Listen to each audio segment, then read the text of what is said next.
अस्सलाम वालेकुम दोस्तों। आज हम एक और बहुत अहम टेंस के बारे में बात करेंगे, वो है पास्ट इंडेफिनिट। इसको पास्ट सिंपल टेंस भी कहते हैं। हम अपनी माजी की रूटीन जब भी बयान करते हैं या माजी के बारे में कोई भी बात करते हैं या कोई ऐसा एक्शन जो हमने माजी में एक दफ़ा किया हो, उसके लिए पास्ट सिंपल टेंस ही इस्तेमाल होता है। उर्दू में इसकी क्या पहचान है? जैसे कि मैंने लिखा, खाया, पिया। ऐसे उर्दू के ऐसे फ़िक्रे जिनके आखिर में अलिफ, छोटी है, बड़ी है आए, वो क्या हैं? पास्ट इंडेफिनिट का टेंस है वो।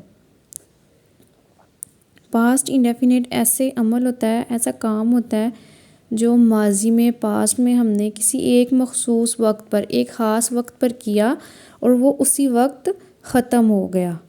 मिसाल के तौर पे I saw a movie last week. मैंने पिछले हफ्ता एक फ़िल्म देखी। इसका क्या मतलब है कि मैंने एक काम किया, वो उसी वक्त ही ख़त्म हो गया। बाकी टेंसेस की तरह इसके भी बनाने के 3 तरीके होते हैं, यानी इसके टेंसेस जो सेंटेंसेस हैं उनकी 3 टाइप्स हैं। अफर्मेटिव सेंटेंसेस, नेगेटिव सेंटेंसेस और इंटरोगेटिव सेंटेंसेस। पहले अफर्मेटिव सेंटेंसेस को देखते हैं हम। इनको बनाने का भी बहुत सिंपल सा सादा सा तरीका है। सबसे पहले सब्जेक्ट प्लस वर्ब की सेकंड फॉर्म प्लस ऑब्जेक्ट।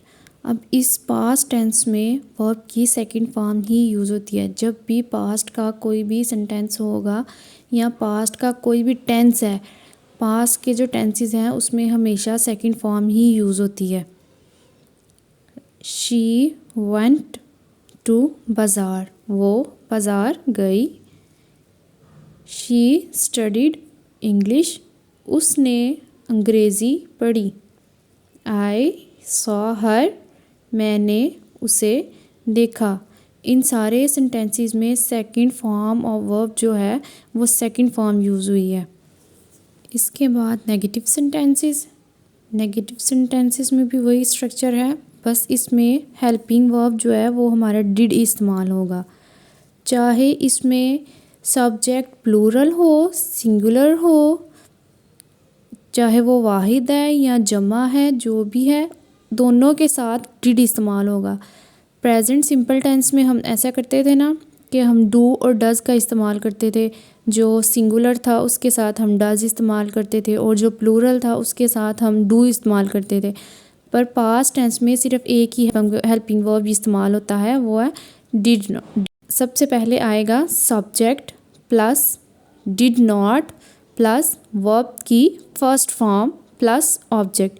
अब यहाँ पर वर्ब की फ़र्स्ट फॉर्म क्यों इस्तेमाल हुई है?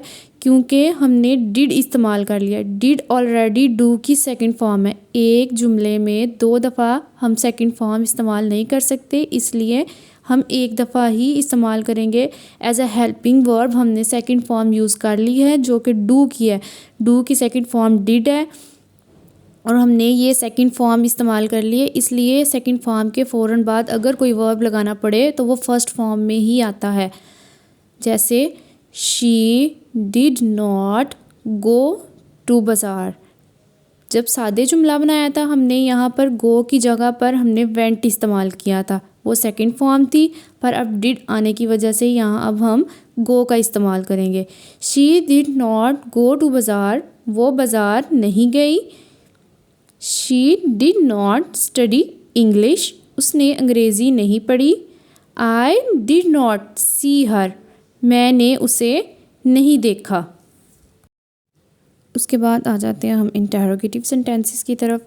इंटरोगेटिव सेंटेंसेस में भी ऐसा ही होगा। सबसे पहले स्ट्रक्चर क्या है इसका? डिड। डिड अब शुरू में आ जाएगा।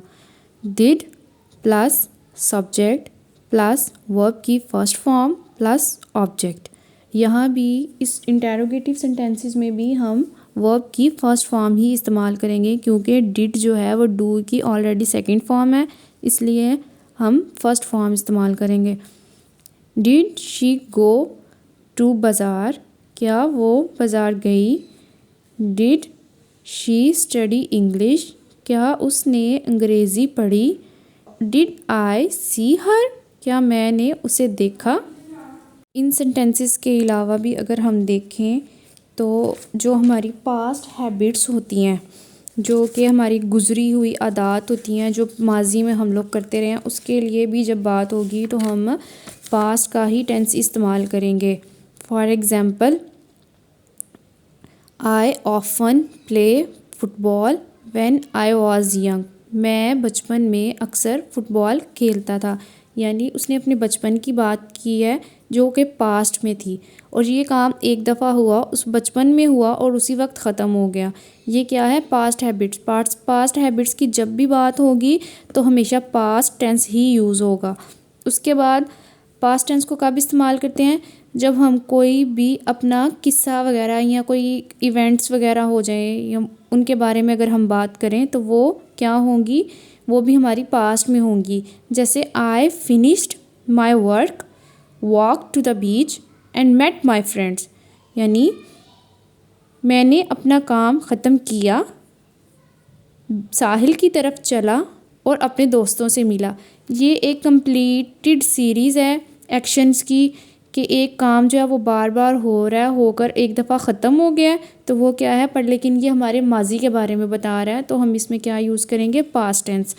इसके अलावा आप देखते हैं हमारी जितनी भी स्टोरीज़ होती हैं वो भी पास्ट टेंस में ही लिखी होती हैं, और जब भी हम कोई स्टोरी लिखते हैं वो हमेशा पास्ट टेंस में ही होती है, उसके लिए पास्ट टेंस ही इस्तेमाल होता है। सो गाइज़, ये था आज का लेसन। अगर वीडियो पसंद आई तो लाइक करें, सब्सक्राइब करें और कमेंट बॉक्स में अपना पास्ट सिंपल का टेंस और ज़रूर लिखिएगा। शुक्रिया।